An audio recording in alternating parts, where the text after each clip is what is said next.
in the entire Eastern Caribbean.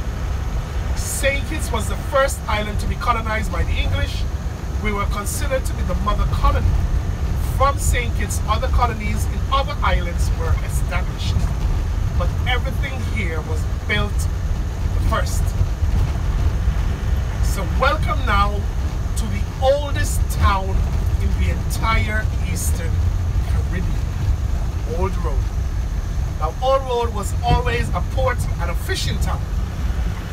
And to this day, it still remains a fishing town.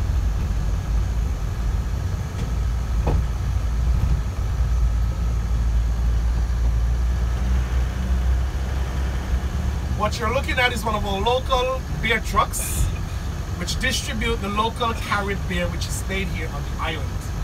If you are a beer drinker, guys, I recommend you try our local Carib beer.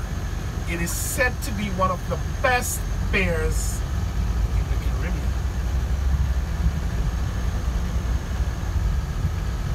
Now, this remaining stonework here are what remains of the first settlement that was built by Sir Thomas Warner. Remember, this was the first town. As a matter of fact, I'm going to show you where his boat actually ran ashore when he landed here on the island. No, don't go between there. No, I'm sorry. I was trying to show you down this road.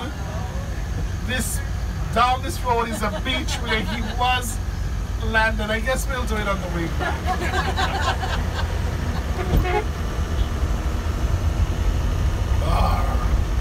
Wrong place, wrong time. They didn't get the They didn't get the memo. Alright guys, we're now going to take a break from the main road and head to the Carmel Boutique, which is where you guys are going to make your stop. And at the boutique, you have the chance to walk around the botanical garden. Also, you have the chance to view the batik clothing that is made here. Batik is a type of making clothing or fabric using only wax or dyes.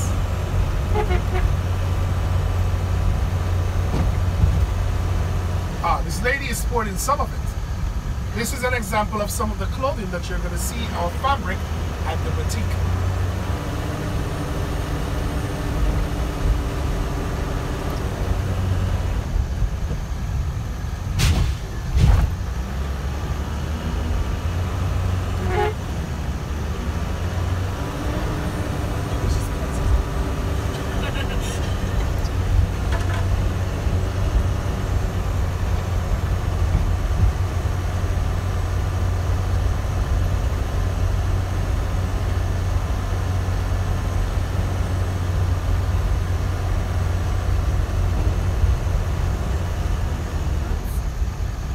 If you look to your right and in front of us, you will see remnants of the old sugar railway.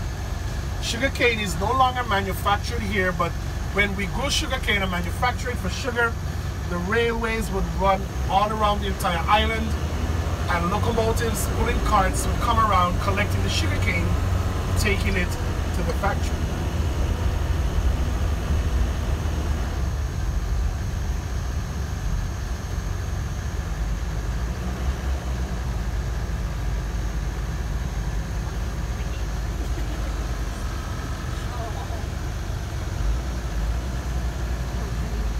Poor thing.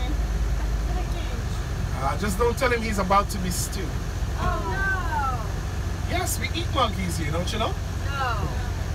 How do you think we control their population? Those are actually sheep, Okay, not sheep. goats. No. Sorry. Yeah, people make that mistake all the time City people. because where you're from, your sheep have thick wool, right? Yes.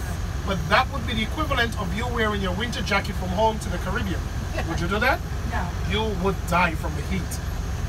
So our sheep here have evolved and mutated to grow low-lying hair. Now, the trick to tell a sheep from a goat: sheep are pasture feeders, lowland. They have long, skinny tails that wag down to the ground. Plus, they don't have horns. Goats now are cliffside and mountain feeders. So they have short bushy tails that stick up in the wind so that they can feel the direction of the wind blowing to gain balance on the cliff sides. Plus, goats have horns. Both animals, however, are used on the island for their meat as mutton. Now back to the monkey. Yes, we eat monkeys here on the island. It is our heritage.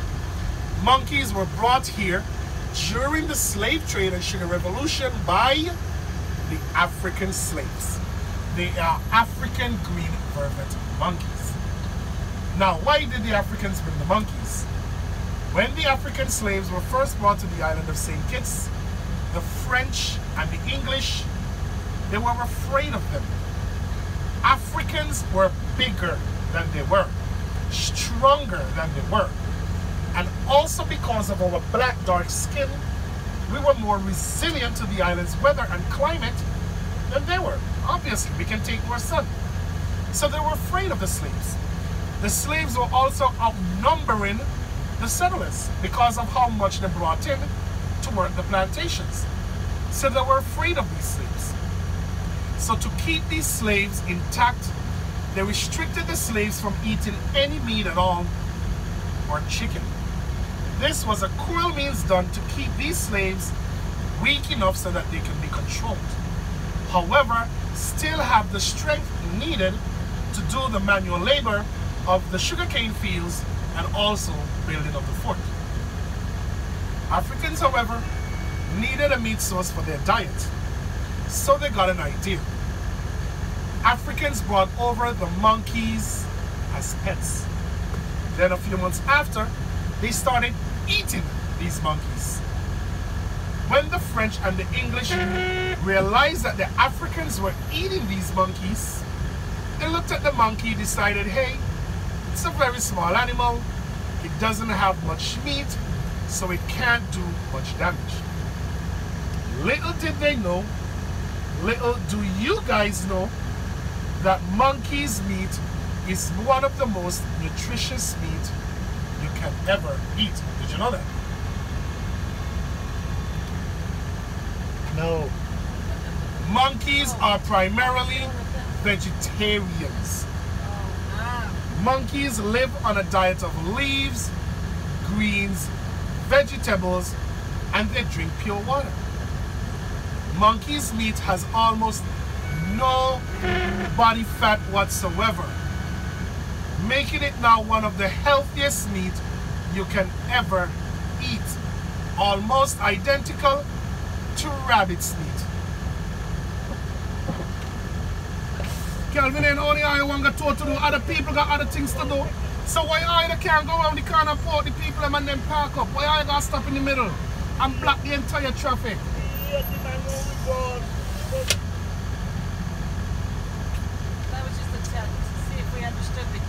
Did you? I got everything. I know exactly what you said. I know exactly what you said. I'm just wondering, why do they have to stop here to put the people off at the site instead of going around where it has a pull off, put them out, and because it's just blocking up the traffic. Now everybody has to wait. Yep. Yeah, but Calvin, I understand how you're doing everything, but we think to do too. We don't stop here and it's blocking up everybody behind there. Just a big buy and it's full yet.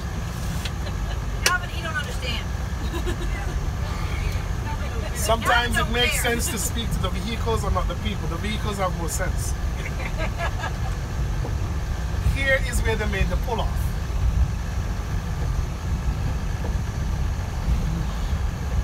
You have to have faith. I guess you get a lot of this where you come from in the States and stuff. Oh yeah. What's growing in these trees? Oh, these are monkey vines. What's that round thing? Round thing. Where? Oh, they're like now I don't see it. Is it like a growth? Like a round, looks like a lime or something. Oh, like a fruit? Yeah. Probably mangoes. A lot of mangoes are around here now. Do you know St. Kitts have over 30 different breeds of tropical mangoes? When mangoes are in season, there is so much fruit on the island, we can't eat it or export it fast enough. Most of it lies rotten on the forest floors. So many mangoes. Not even the monkeys can eat it fast enough.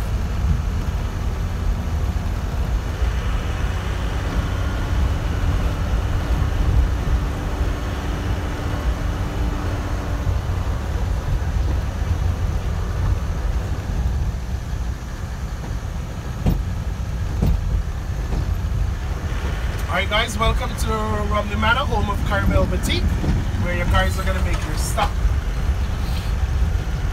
Now the first tree I would like you guys to look at in the garden is the largest and oldest tree here. It is the 400 to 500 year old African salmon tree. Now a lot of locals, like in the custom of the Carib Indians, they will kiss or marry under this tree. Why? It is believed in, because of the long life of the tree, anybody that kisses or marries under that tree, the tree would magically add long years to their marriage as well as their life. It is estimated that each kiss under the branches of that tree is the equivalent to 10 more years of happy marriage, long life, longevity. So I guess we'll see who'll take all the help in their relationship today that they can get. Don't be ashamed now, guys. Relationships these days are hard. Take all the help that you can get. Alright guys, welcome to the boutique. Now you guys have 90 minutes to